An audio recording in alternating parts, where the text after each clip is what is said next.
purple-berry punch. You want a punch? We've got your punch right here.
So, how's this work? Do we get a table? Stand in a corner? Do you have what it takes to defend? Okay, so what are we drinking? You're the expert? Oh, and don't worry on the price. I got this. Let's just do it proper.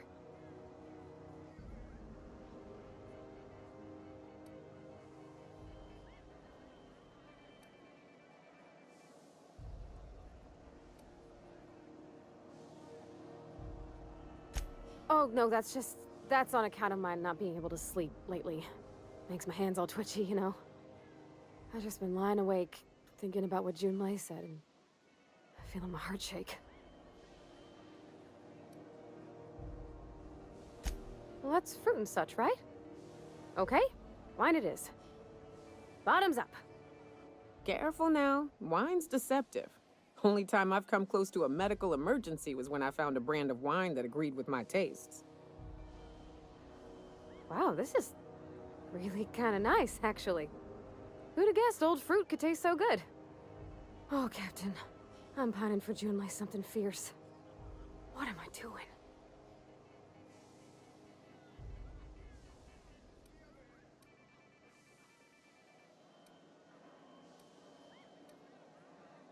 Huh. Yeah. I guess we are that, huh? Friends.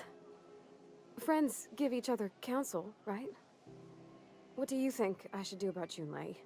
Because I feel about as aimless as an automech with a busted nav chip. Kid, if you keep cowering from your target, afraid to pull the trigger, eventually it'll dash off and leave you wondering what it would have tasted like for the rest of your life.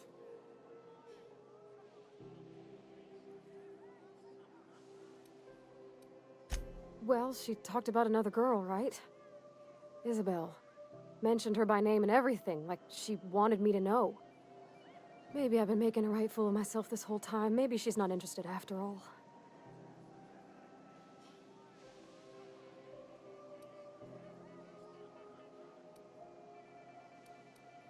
It was real long and rambly. She was telling me a story about her dad, how a lady named Isabel did all sorts of things to try to win his favor. This Isabel lady never quite managed to get her dad's approval, but they carried on anyways. Made something good out of a bad situation. Then it all went down the tubes. Do you think Junlei still has feelings for her? I just got a lot of feelings, Captain, and they're all climbing up my throat. I need another drink. Right now. Before I lose my nerve.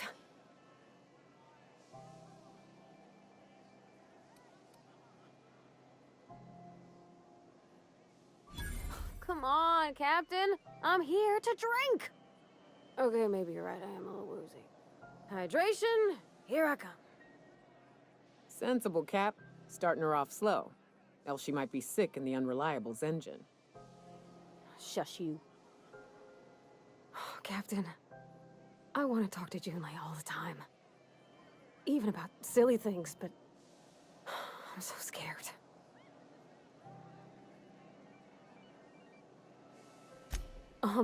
Everything?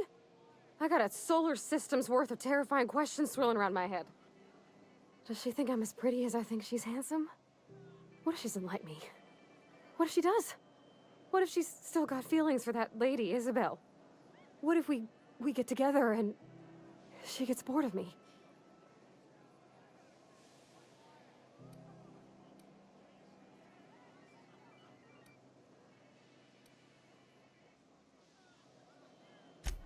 There's nothing easy about spilling your guts to the person who's got your heart in their hands.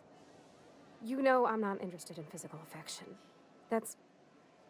well, it's tripped folks up in the past. Folks I thought cared about me for me. What if she's not okay with that? What if she is, but then later, she's not?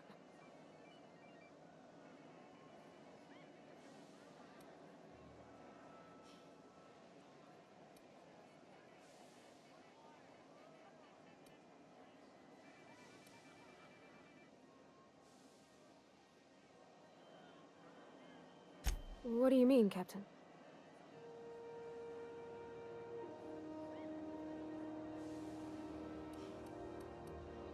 So if I'm doing my very best to be kind and open-hearted, I shouldn't worry how she thinks of me?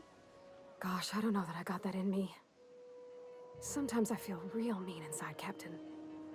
I think ungenerous thoughts. Well, I suppose so, but I want to be my best self for her. A good person, worth caring for. Well, Captain, this has been a whole lot. I got just... wow. So much to think about. Oh gosh, I don't know, Captain. Do you think I should?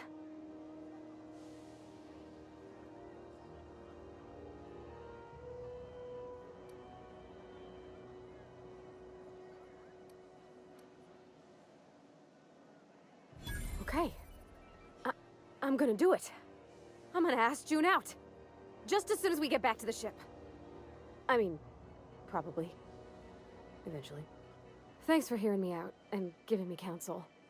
And, well, for being a friend. It means a whole lot. You're good people, Captain. Parvati, if you want a drink and a shoulder, you ask me any day or night of the week. I'll likely have already started. Huh. All right. Thank you, guys. You're real good friends, you know that? I wish there was a place we could all live quiet together. Come on, let's go.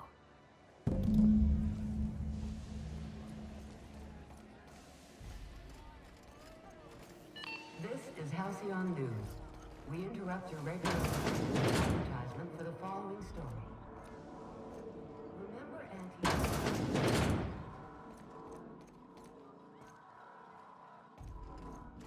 Going back to the old cubicle to watch the latest episode of my serial.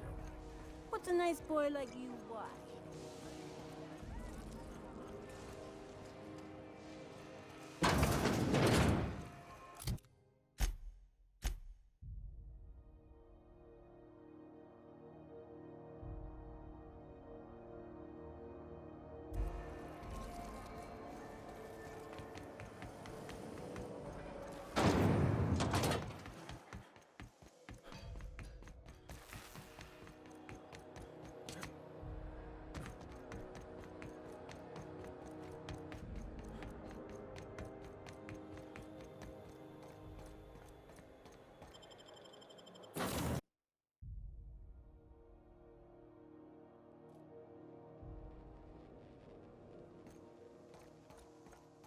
You're adjusting before you pull.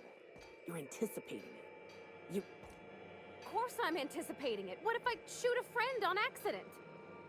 That's on account of your stance. You want to lean into it. Embrace it.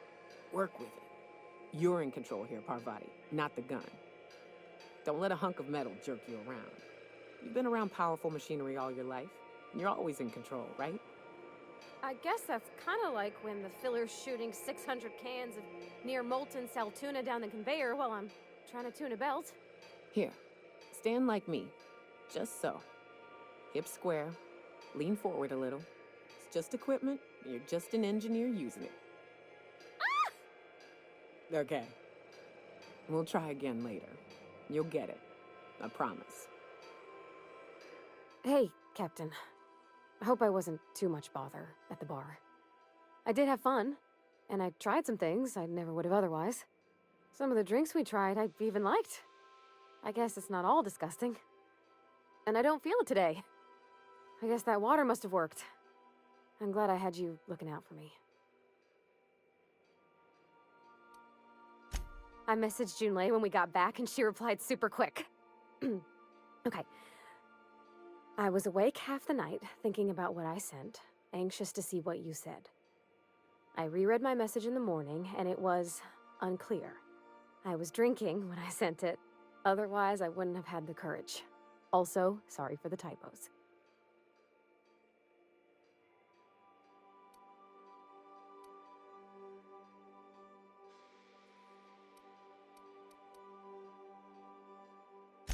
I've ruined things in the past because I didn't say things I should have, like, I've met someone who's become special to me. I want to be honest with her, so if she feels the same about me, there won't be any surprises.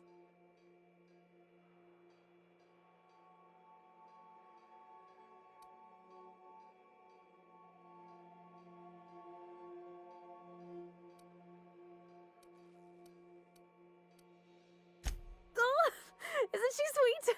Like one of those two-bit romances where one soul's all stiff and formal and, I should be glad to perhaps take hold of your hand, miss. I ought to go write her back. I mean, I already did.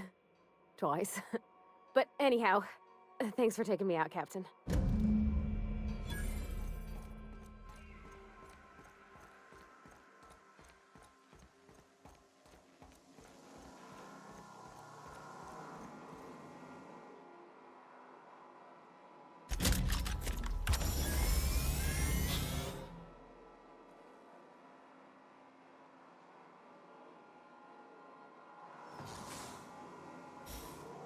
Initiating initialization sequences. Greetings, customer! This SAM unit is unable to locate your registered information. Would you like to register your SAM? Registering new owner. Captain.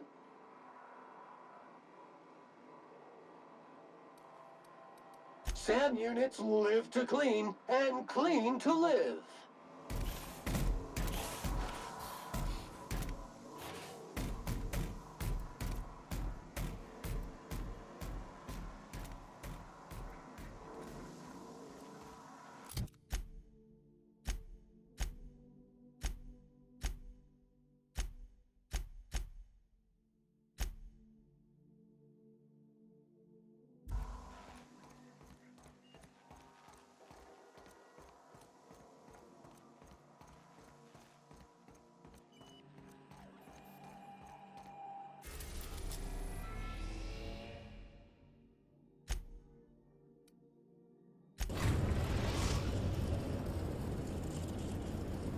We are now in orbit above Byzantium, Captain.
Do you mind? I'm meeting someone. Shh. No names, okay? The Phoenix is a wanted man, and the board has eyes everywhere in Byzantium. Yeah, that's my codename for, you know, our mutual friend.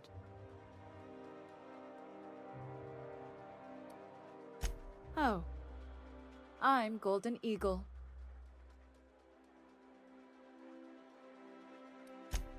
Yeah, I named you Cuckoo.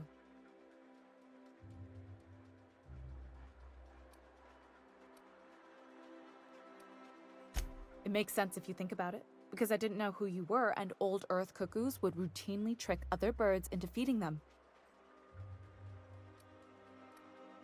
This cloak and dagger stuff is nonsense, but if everyone else gets a code name, I want one too. You can be cassowary. That's shockingly apt. Cassowaries were a solitary bunch. But once they had a friend, they'd stick with them till the end. Aggressive little creatures, too. Oh, can I be chicken? Because chickens will adopt any critter's baby and keep him warm. You sure you don't want to be Raven or Sparrowhawk? Aw. Okay.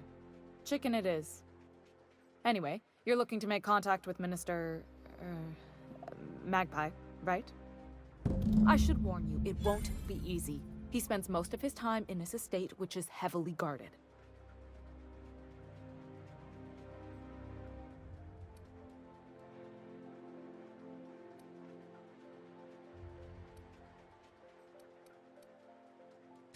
Afraid not. He almost never leaves his home, and his guards never leave him. Can't say I blame him. It's scary out of doors. I mean, can you even count how many times we've been shot at? What work specialists, huh? Our mutual friend is really branching out.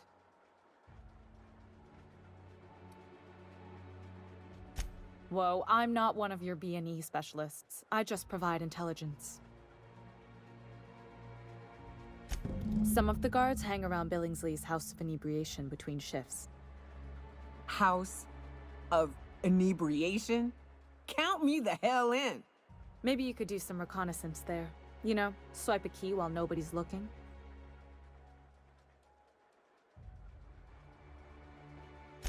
Just remember, you didn't hear it from me. I've always been fascinated by birds. If you ever research Earth species, there are thousands of them, so colorful and distinct. Here we got 11 flavors of terror rays and not much else. That kind of variety? I mean, gosh, seems almost impossible. All of them trying to eat you, I'd wager. The other thing about birds, though, is their environmental indicators. Exactly. I started thinking about everything we see around Halcyon, and all the things we don't see. For starters, you rarely come across anyone living in Byzantium who wasn't born here, even though we get ships in all the time. Doesn't that seem strange to you? And then there's the way nothing gets fixed. There used to be a suggestion box around here. People would drop ideas in. Nothing ever came of them, of course. I mean, there's a shredder at the bottom of the box, so I don't know what you'd expect to happen. But one day the shredder broke. No one came to fix it, and since it wasn't working, we didn't have anywhere to file our complaints. So you can imagine how messy things got. I bet your repair folks couldn't find parts. Back in Edgewater, I'd have to take something apart just to put another thing back together. Might have been the paperwork. Here, you have to append forms to your forms, and law help you if there's a single dash out of place.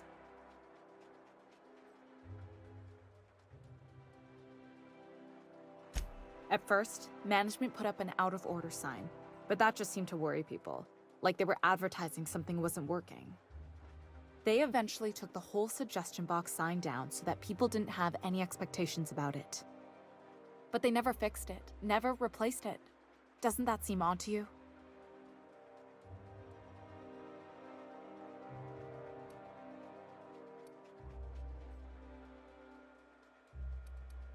If things are broken here, of all places, then I'm starting to think there ain't a hope left in this colony. Things have kept on running this long, right? Or so I used to think. The whole episode made me wonder, if they can't fix something as simple as a suggestion box, what else aren't they fixing? After a while, I got connected with our mutual friend and started using my position here to feed him information when I could. That's it, really. Good luck, Cuckoo.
Why can't something exciting happen around here for once?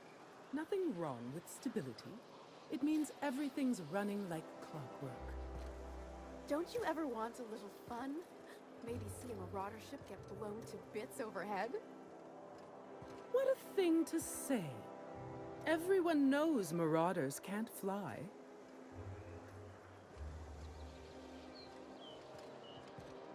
Hey,